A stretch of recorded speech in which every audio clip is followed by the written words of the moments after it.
Hey everyone, Duke here, and today we're talking about the new artifact changes and artifact mods coming in Season 20 with the release of the Ascendant Scepter. There's a few big changes coming this season just with how the artifact works, with the first and probably biggest one being that the artifact mods are now artifact perks, and instead of having to put them into your armor, you're now just going to be able to unlock the artifact perk, and then it will automatically apply in all situations.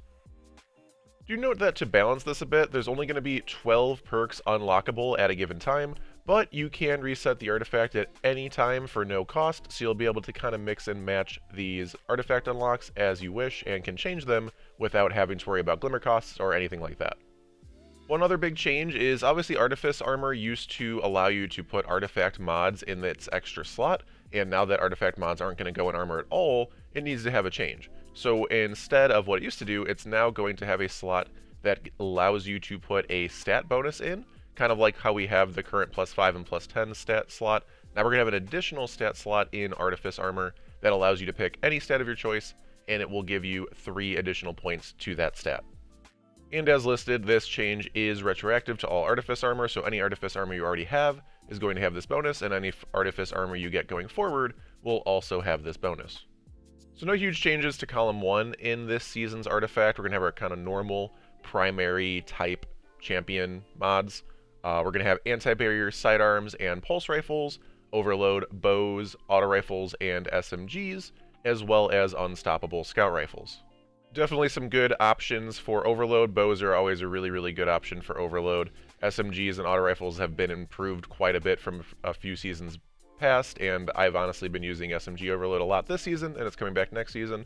And unstoppable scout rifle, again, long range for champions is usually pretty nice, especially in higher level activities, so good option there. For anti-barrier sidearm, not my favorite. Pulse rifle is okay, again, not my most favorite, but we do have some pretty good intrinsic anti-barrier options for exotics, and don't forget that we have a lot of new champion options in terms of subclass verbs coming for next season, so pretty good champion options across the board. Also note that all of these weapons are going to have overcharge whenever that modifier is active, and basically that means in some higher level activities, overcharge is going to be a possible modifier, and when that's active and you're using these weapons, you're going to get a damage buff with said weapons just across the board. Next we've got Column 2, which all of these are going to be pretty unique and new mods coming for next season. We have authorized mods for Solar, Strand, and Void. All 3 of these are going to decrease the energy costs of armor mods affecting your solar weapons, strand weapons, and void weapons, respectively. So we don't know exactly what type of mod options these are going to have, but we did see in one of the videos that there's basically going to be a kind of Font of Might type of mod, but for specific weapon types, and so that mod can definitely be useful and for extra damage, any sort of DPS scenario, and so it looks like any solar, strand, or void specific weapons are going to be even easier to slot into your builds because you're going to have cheaper energy costs to put them in your builds if you unlock some of these options in the artifact.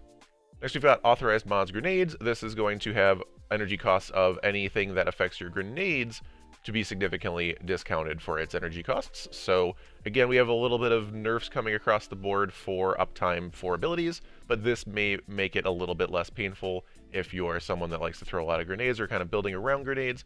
This is going to make it a little bit easier to kind of keep doing that. And next we have multi-siphon mods, which it sounds like this is going to give access to a new armor mod that combines the effects of Strand Siphon, Solar Siphon, and Void Siphon mods. This is going to be nice, again, if you're already using maybe Void or Strand or Solar because you want to get that extra damage, or you want to, use some of those other energy cost mod discounts from the authorized mods. This is going to allow you to kind of use a combination. If you're using a solar weapon and a void weapon, or a strand weapon and a solar weapon, any combination of these, you can still get those siphon mods, which allow you to get your orbs generated much easier. Next we have Column 3, starting with Shatter Orbs. The first time you break a combatant shield, you'll create an orb of power if you break the shield with a matching damage type. So, kind of not match game at all, but it's, similar. If there's a lot of shields of one type, match game's no longer going to exist next season, but if you run this mod, you may still want to use the same damage type as shields that may exist in any activity you're playing, because you can make lots of extra orbs. Next we have Defiant Armory, which will greatly improve the benefits provided by the Noble Deeds, Nanotech Tracer Rifles, Text Balance Stock, and Ambush Origin traits.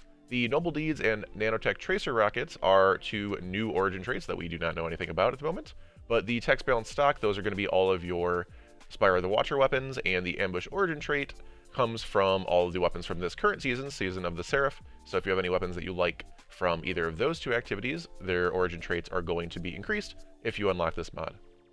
Next we have Untangler, which destroying a Tangle with a Strand weapon will suspend targets damaged by the explosion. So Tangles seem to be kind of a big portion of the Strand subclass across the board, and you're going to probably be making quite a few Tangles and kind of having the ability to do so, but if you also pair that with a Strand weapon in your build, and you destroy that Tangle with said Strand weapon, you'll be able to basically just lift up all the enemies that are damaged by the explosion. And, and I think when there's some extra tanky enemies, I think that explosion will probably kill some weaker enemies, but if there's some tankier enemies around, that's going to be pretty beneficial. Seems like the suspension modifier, suspension ability is kind of just stops the enemies from being able to attack you at all. So pretty beneficial here, and definitely going to be interesting to see what kind of Strand weapons we have. Obviously, we don't have any at the moment, so any Strand weapons we get will be new ones, and going to have to see if there's any good ones to potentially build into.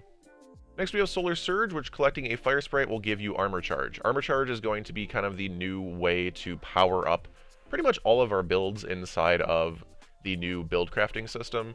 And Fire Sprites sound like they're kind of the new Solar variant of Iconic Traces for Arc, and kind of instead of the whole Elemental Wells thing, they kind of are combining it all into one big system for each different damage type. So collecting Fire Sprites sounds like it's going to be a solar thing mostly. I don't really know if you're going to be able to make Fire Sprites on a non-solar subclass or how that's going to work, but on solar, I think that's going to be pretty beneficial. And I know we've seen something about collecting Fire Sprites potentially giving you restoration with one of the new fragments that are going to exist. So this is very interesting. Again, we're going to have to see how it plays out, but this is a mod I will definitely be keeping my eyes on right away. And lastly, we have a favorite returning with Volatile Flow, where picking up an Orb of Power will grant your Void weapons volatile rounds. This was a hugely strong perk back when they had Void 3.0 get changed, and again, with Orbs of Power, it sounds like there's going to be more and more ways to make Orbs of Power, and we even have a couple extra ways here in this artifact. So Orbs going to be all around, definitely very useful mod here. Going to be able to just pick up singular orb, get those volatile rounds on your Void weapons, rather than having to worry about putting the fragment in on Void. And again, if you're not on Void, you can't even really get volatile rounds on, except for a couple specific weapons. So this is going to be a super duper nice returning mod to the artifact.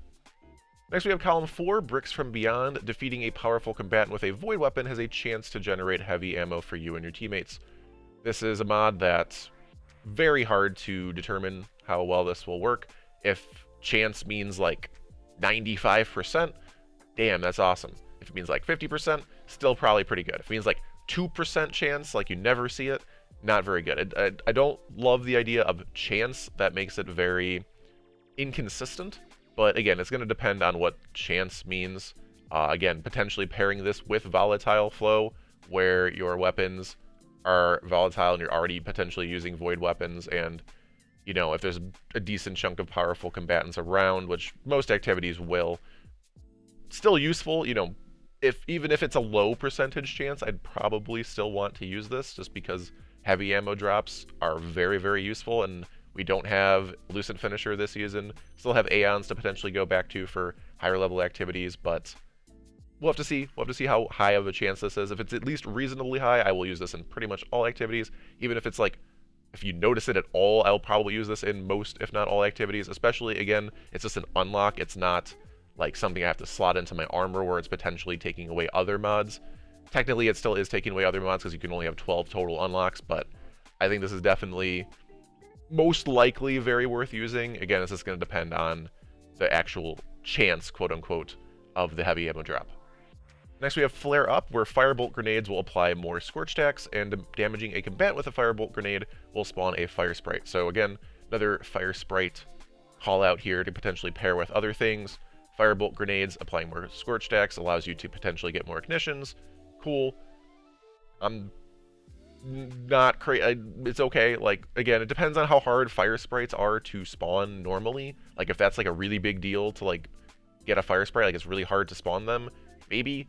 But other than that, probably not. Like, I like fusion nades too much, honestly. And I don't see using this one probably. But again, depends on how difficult fire sprites are to spawn. It does at least gives us more flexibility and more options to do so. Next we have Origin Hones. Weapons with the Noble Deeds, Nano Tracing, Rockets, Text Balance Stock, and Ambush Origin traits are always overcharged when that modifier is active. So again, if you're using Spire of the Watcher weapon or a Season of the Seraph weapon, definitely going to want to use this in any overcharged modifier activities. Again, we don't know what Noble Deeds are. We don't know what Nano Tracing Rockets are. Probably either, you know, maybe a new raid modifier, a new raid origin trait, maybe a new seasonal origin trait. Probably more likely that one, but we'll have to see.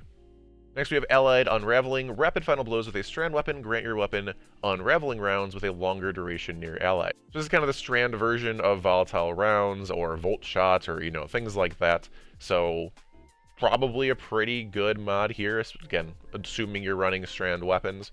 So definitely keep an eye on this one. We'll have to see how many strand weapons we have options to use, if they're good, in general, how hard they are to get, all that type of stuff, but definitely a mod I am going to use 100% if there are strand weapons that I'm going to be using. And lastly, we have Counterweave, where when you or a member of your fire team stuns or defeats a champion, you gain energy for your least charged strand ability. So any champion content, if you happen to be using a strand subclass, I think this is a definite mod to use for sure, no doubt about it. More abilities, and strand seems pretty ability oriented. Definite win. But if you're not using strand, obviously don't use this. So kind of a, if you're using strand, use it. If you're not, don't use it. Again, remember that you have unlimited changes to your artifact in terms of being able to reset it. So you can do that freely. Might be a little bit annoying. That's one thing with the change with the artifact mods. You know, having to reset it constantly to change the mods from the 12 that you actually want to be using at any moment. Probably going to be a little bit annoying, especially if it's kind of how it works now, but we'll get used to it, we'll deal with it, and you know, hopefully down the line, if the system changes or stays, there'll be some updates to kind of how that works. Next we have Stranded Reach in column 5, where destroying a tangle with a strand weapon creates a larger and more damaging explosion. So again, multiple mods in this artifact pushing towards strand weapons, making strand weapons even more interesting and beneficial to use. On top of the fact that they're just new and people are going to want to use them because they're new anyway, you have extra benefits for doing so. So again, we're going to be looking for strand weapons. We're definitely going to want to get some and have these mods to use them with. Next we have Rain of Firebolts, where if you have Firebolt grenades equipped, gain a second grenade charge. So this pairs really, really well with Flareup. So having that second grenade charge, interesting. And maybe this will be enough to really want to use Firebolt grenades as getting a second grenade, and then also applying more Scorch stacks with Flareup, and you know, also spawning fire sprites. Potentially, you know, potentially, very potential. But I don't know. Again, Firebolt grenades aren't as is very strong. Like they just really aren't. So unless they're also getting a buff or something, or again, if fire sprites are really that important and just difficult to come by, I'll say yes. Otherwise, probably not using this one. So next we have Void Weapons Channeling, where you will gain a temporary bonus to Void Weapon damage after you defeat a target with a Void Weapon, while at least one of your Void abilities is fully charged. And this damage bonus increase will be based on the number of fully charged Void abilities you have.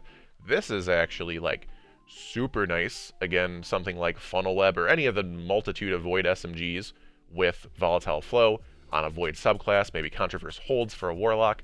At least that's the way I'm looking at it as a Warlock main. Like, you're going to have a lot of abilities kind of constantly charging. Your grenade is going to come up fast with Controverse Holds. Like, this is pretty nice. This is very nice. Again, we don't know exactly the bonus damage. We don't know how it's going to scale with having multiple abilities up. But even if you're just using it kind of for pure ad clear scenarios, more damage, easier to clear stuff. That Volatile will be clearing stuff even faster. Like, pretty big. And again, if we can time this right to use, you know, with some sort of Void heavies for like DPS scenarios, assuming it stacks with things like Well or Bubble, stuff like that, then pretty huge. And then the other question too is like, will this stack with the quote-unquote new font of might that we're going to have? That's a whole question. You know, that's going to be the DPS side, like if we can actually use it for DPS. But even if we can't use it for DPS, definitely going to be very, very solid, just like kind of a high energy fire, I guess, for ad clear type stuff, but probably pretty significantly easier and more uptime, just due to only needing one ability to be fully charged at least to get more damage. Like, and that seems pretty doable. So definitely interesting mod here. Again, obviously you have to be using void weapons and stuff like that, but and also be on a void subclass. But if you're doing that already, and again with some of the other mods definitely benefiting you if you're running void, interesting mod here. Next we have Medieval Champion, which is basically just unstoppable glaives and overload swords. Again, I think the bigger thing here is they will both be getting overcharged with that damage bonus. So who knows, you know, if the new raid has an encounter where sword DPS is relevant, then, you know, bonus damage on top of that with overcharged, that's a win. Glaives, I don't think are really going to be a DPS scenario, but, you know, unstoppable glaive, if you're using glaives kind of just in general, more damage with them for non-DPS specific scenarios, that's a win. So honestly, I'm not a huge fan of glaives and not a super huge fan of swords either, but definitely a mod in the right scenario that can be very useful. And I know a lot of people definitely like, you know, that kind of melee feeling and just kind of getting up in enemies' faces and stuff like that. So if, you know, if that's you, if that's what you like to do, this is a very, very, very good mod for that. So I'd definitely recommend it if you're going to want to play with that playstyle. But for me, it's going to depend. Again, if there's a chance if there's the right scenario that I would use this for the sword overcharge, but outside of that, probably not. And last but definitely not least, we have Prismatic Transfer, where when you cast your super, each member of your fire team with a subclass damage type different than yours gains a bonus to weapon damage. So step one, or thought one, is will this stack with well, or bubble, or, you know, will this stack with damage buffs? If so, it is an absolutely infinitely must use for your Warlock in raid, right? Like, Warlock drops well, you get a damage buff from the well, you get a damage buff from this for everybody that's not running on solar, just free damage, super good, insanely strong. This is like the #1 mod in the entire mod artifact that I will be making sure I have unlocked for the day one raid, like no doubt about it, 100%. Again, maybe it doesn't stack with well, which at that point, Sag and we cry, but like, I feel like it has to. Like, it seems kind of not great if it doesn't, and kind of not useless, but not great if it doesn't. So huge mod for anyone that's trying to do day one raids, or just raids in general. Very, very, very, very good mod, especially if you're a Warlock main. You're the Warlock for your team. I'm the Warlock for my team, or I'm a Warlock for my team. Like, huge mod. And then past that, you just need basically anyone else that's not on solar, like maybe your Void Hunter or whatever else, to also run this mod, so that then your Solar Warlock also gets the damage buff. So pretty crazy. Like, you just need like probably 2 people to run it, you know, 1 well and then 1 non-solar person to run it, then everything that covers everything, right? Because your solar person gives Void Arc and Strand and Stasis a damage buff, and then your Void person gives all those same ones except also solar a damage buff, so now everybody has this damage buff. So as long as you have 2 people with 2 different subclasses types running this mod, everybody gets the damage buff. And again, assuming it stacks with damage buffs, other damage buffs like, well, bubble, then insanely good. Use this 100%. I'm prioritizing unlocking this immediately. And that's all for today. I hope this overview of the new Ascendant Scepter for Season 20 was interesting and gave you some ideas on what artifacts you're going to want to unlock and use when the new season comes out in just a few short days. And as always, thank you so much for watching, and have a wonderful day.